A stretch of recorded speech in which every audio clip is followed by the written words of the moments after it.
پہرا دے رہے، ایک عورت دروازے پہ بیٹھی، بوڑھی عورت ہے، ضعف کمزوری کی وجہ سے سر جھکا ہوا ہے۔ سامنے والے عمر نے پوچھا اماں کیا بات ہے، گھر کیوں نہیں جاتی؟ حضرت عمر کو پہچانا نہیں، بڑھاپے کی وجہ سے حضرت عمر کو دیکھا نہیں ہے۔ کہنے لگی کیسے چلی جاؤں، 25 دینار میرے پہ قرض ہے، ڈر کی وجہ سے نیند نہیں آتی، اگر قرض ادا بھی کیے بغیر اگر میری موت آ گئی تو میں خدا پاک کو کیا جواب دوں گی؟ بیٹیوں کا حق دبا گئے، ماؤں کا حق دبا گئے، بیوی کا حق مہر دبا گئے، اللہ غنی حکومت کا حق دبا گئے، رینگنے والے جانوروں کا حق دبا گئے، اڑنے والے پرندوں کا حق دبا گئے، چوپایوں کا حق دبا گئے۔ مجھے ایمانداری سے بتلاؤ تم کیسے رات کو ایسی روم میں ٹھنڈے ٹھنڈے کمرے میں نرم نرم بستر پہ سو جاتے ہو؟ ابھی حقدار تمہارا گریبان پکڑنے کے لیے تیار ہے، مجھے بتاؤ تمہیں سکون سے نیند کیسے آ جاتی ہے؟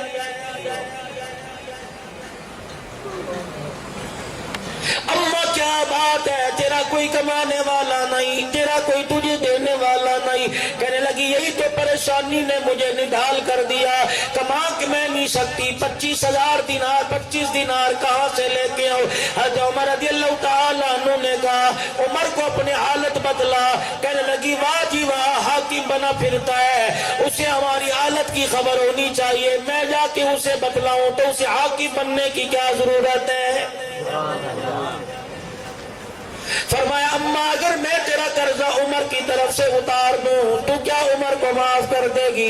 کہ دیکھا جائے گا۔ غلام اسلم کو اشارہ کیا، 2 گٹو ساز و سامان کے گھریلو سامان کے برے 25 دینار علیحدہ کیے، 2 مہینے کا خرچہ علیحدہ کیا، کندھے پر اٹھا کر 22.5 لاکھ مربع میل کا حکمران لا رہا ہے، اماں کے پاس لا کے رکھ دیا۔ مجھے پتہ لگا تیرا کمانے والا کوئی نہیں، مجھے پتہ لگا تیرا سرتاج کوئی نہیں، مجھے پتہ لگا تیرا آگے پیچھے کوئی نہیں، یہ 2 مہینے کا راشن ہے۔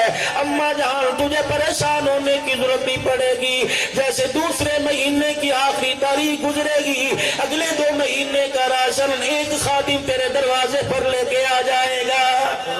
نعرہ تکبیر، حضرت رسالت، عظمت سیدنا فاروق اعظم، اور لے اماں یہ 25 دینار لے لے، اب بتا میں عمر کی طرف سے معافی مانگتا ہوں، معاف کر دے۔ کہنے لگی نہیں معاف کروں گی، تیرے سر پر پیار کرتی ہوں، ہاتھ رکھتی ہوں، تیرا ماتھا چومتی ہوں، لیکن تیرے اس فعل کا عمر سے کیا تعلق؟ پھر بھی نہیں بتلایا۔ اپنی پگڑی یوں کر کے نیچے اتاری، زمین پر لیٹ کر ایسے گر کے رونے لگے جیسے بچہ بلک بلک کے روتا ہے۔ اماں کو ترس آ گیا، کہنے لگی تیرا عمر سے ایسا کیا رشتہ، تو عمر کی طرف سے اتنا بلک بلک کے کیوں رو رہا ہے؟ وہ تو کہیں پڑھا ہوگا اور تجھے اتنا ڈر ہے۔ جا میں نے تیری اس حالت کو دیکھ کر، میں نے تجھے دیکھ کر عمر کو معاف کر دیا۔ حضرت عمر نے غلام اسلم کی طرف اشارہ کیا، پرچہ لے آ۔ پرچہ اس کے پاس تھا، حضرت عمر نے قلم کاغذ آگے کر دیا۔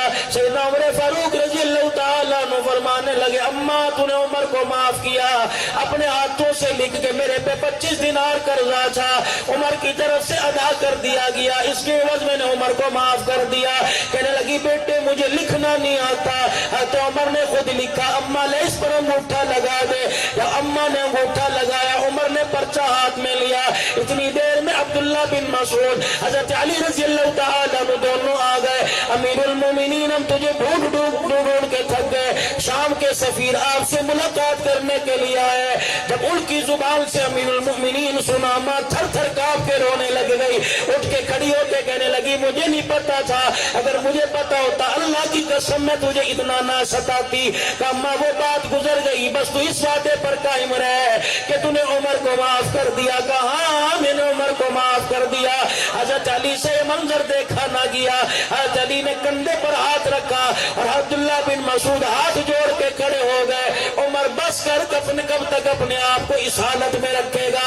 حضرت عمر رضی اللہ تعالیٰ عنہ نے حضرت علی کی داڑھی کو پکڑ لیا اور بالوں کو پکڑ کر یوں کرنے لگے اور فرمانے لگے علی تیری داڑھی میں جتنے بال سفید نہیں جتنی میری داڑھی میں ہے، مجھے بڑھاپا آ گیا میری جھک گئی. عمر خدا کی مخلوق کی خدمت کر کر کے تھک گیا. اب عمر کا جانے کا وقت آیا. میرے بھائی علی میرے سے ایک وعدہ کر, اگر تیرے سے پہلے میں مر جاؤں حضور علیہ السلام سے میری ملاقات ہوگی. جب مجھے کفن دے دیا جائے, جنازہ میرا تیار ہو, یہ رکا میرا اپنے پاس امانت رکھ لے. جب مجھے قبر میں اتارنے لگو یہ رکا میرے کفن کے اندر رکھ دینا. حسین کے نانے سے جا کے میری ملاقات ہوگی. حسین کا نانا پوچھے گا عمر میری امت کے بارے میں کیا کر کے آیا, میں پرچی نکال کے دکھا دوں گا. انسان تو کیا اڑنے والے پرندے بھی عمر سے راضی تھے. ایک عورت ناراض تھی, 25 دینار قرضہ تھا, اس کا قرضہ اتار دیا, اس نے معاف کر دیا. اپنی طرف سے نہیں کہہ رہا, اس کا معافی والا رکا عمر ساتھ لے کے آ گیا.